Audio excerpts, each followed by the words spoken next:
You are listening to the 90 Days Later podcast with Anna Charles, episode 110. Welcome to the 90 Days Later podcast, where I show you how life with less alcohol is more fun than you think. I work with high achievers who struggle to drink a glass of wine without it turning into 2 bottles. I'm the one they call when they want to take it or leave it. So if you want to change your relationship with alcohol that doesn't involve counting days sober, you're in the right place. Hey all, welcome back to the podcast. Today we are going to be talking about overwhelm. If you're doing dry January, you might be feeling a little overwhelmed at the moment. Maybe you're feeling overwhelmed generally in your life because you're getting back into the routine and you had a really lovely holiday break and now it's like, it's just too much. So that's what we're going to be talking about today. Now, most people, if I were to ask you what causes overwhelm, what most people tell me is they say it's what's happening to them. It's their circumstances. But all that's really happening is that we are giving meaning to our circumstances with our thoughts. So for instance, if we have the thought, I can't do it all, I'm just too exhausted, that kind of thought is going to create a feeling of overwhelm. And we know this because whatever it is you're doing, even if you've got 10 reports that you're having to do and you're looking after the children at the same time and you've got to go and pick your mother-in-law up from the station, there are going to be other people out there in the world who would be able to accomplish those things without feeling overwhelmed. Overwhelm is an emotion. It's just a vibration in our body. And when overwhelm arrives, it usually does so with its friends in the form of doubt, anxiety, worry, and confusion. And all these little emotions, you'll have a party in your head. So overwhelm is not caused by the amount of things going on in our lives.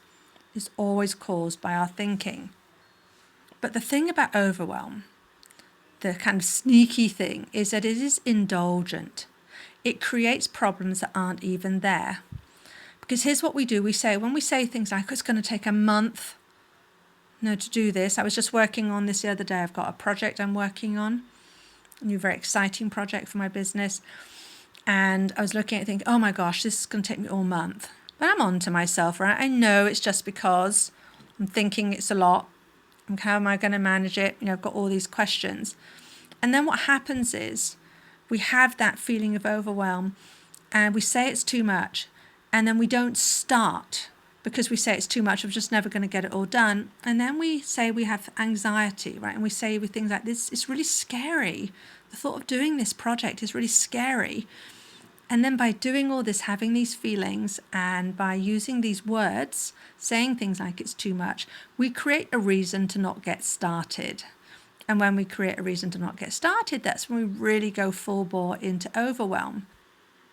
So we actually put ourselves into a position of feeling an emotion that not only doesn't serve us, but we are actively don't want. So here's what to do instead. If you are feeling overwhelmed by anything, say to yourself, it's okay that I'm anxious. I'm just going to get started anyway. This is powerful because when we're feeling overwhelmed, we generally go in one of 2 directions. We either avoid what we have to do, that I was talking about just now, we procrastinate or just shut down altogether, and that's definitely the route I see myself taking. Or we go hard, right? We go so hard, we get everything done in a frantic way, we don't sleep well, we forget about eating healthily, we get sick because we're just doing it, right? We're just not letting ourselves off the hook at all. This typically results with both of these options as a situation where we're not productive at all. And here's what I tend to see going on.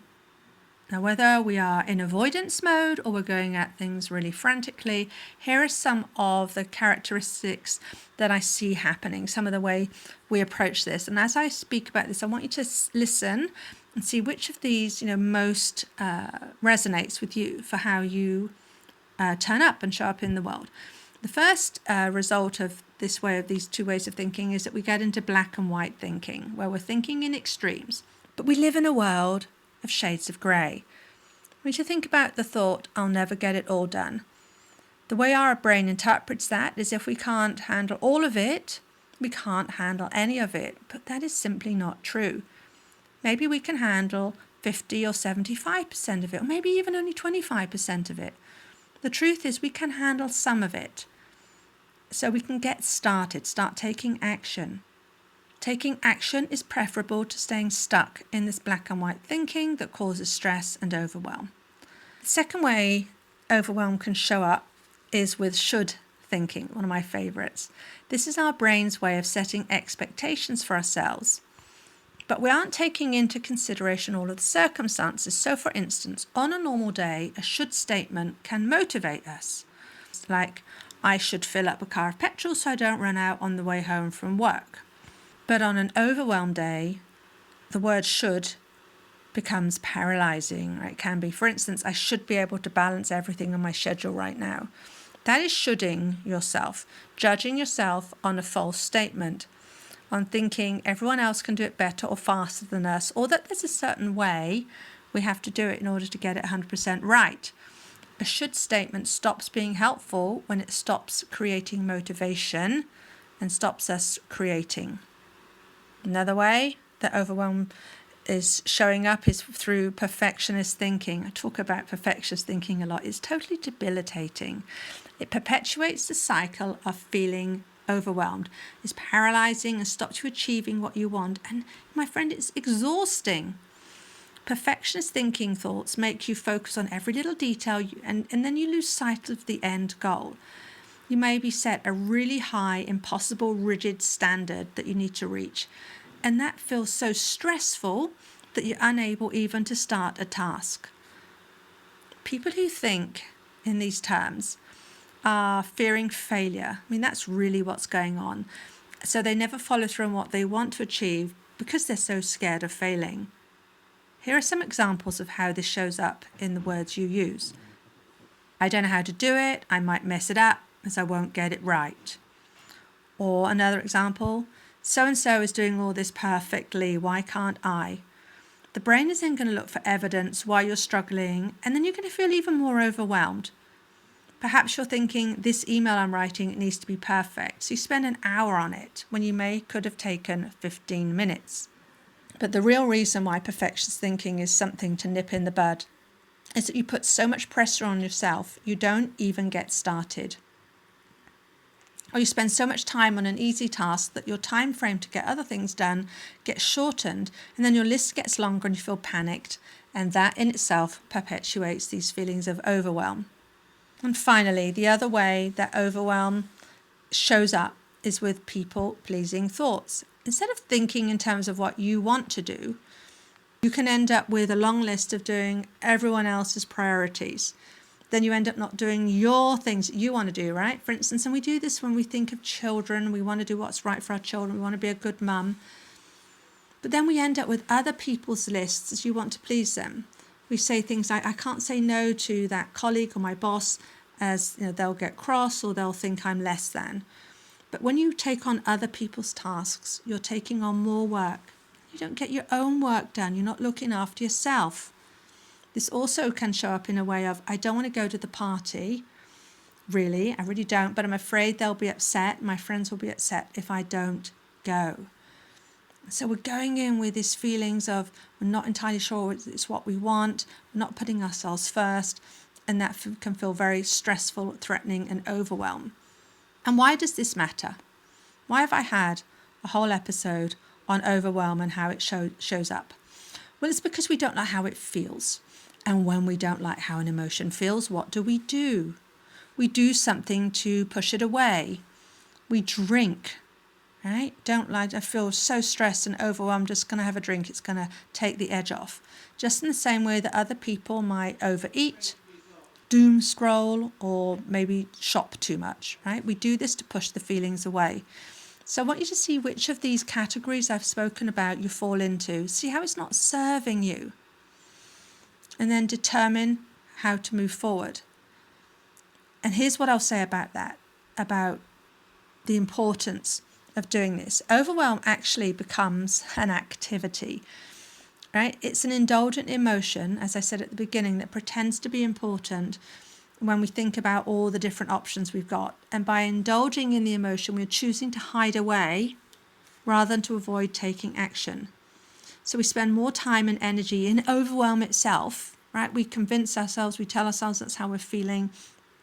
We remind ourselves we're feeling it, and we see all the impediments to getting started, all the self-doubt, the self-criticism, the self-judgment, and all that mental activity. That's where we spend our time instead of doing the thing that we want to get done, or at least instead of taking one step towards doing the thing that we want to get done.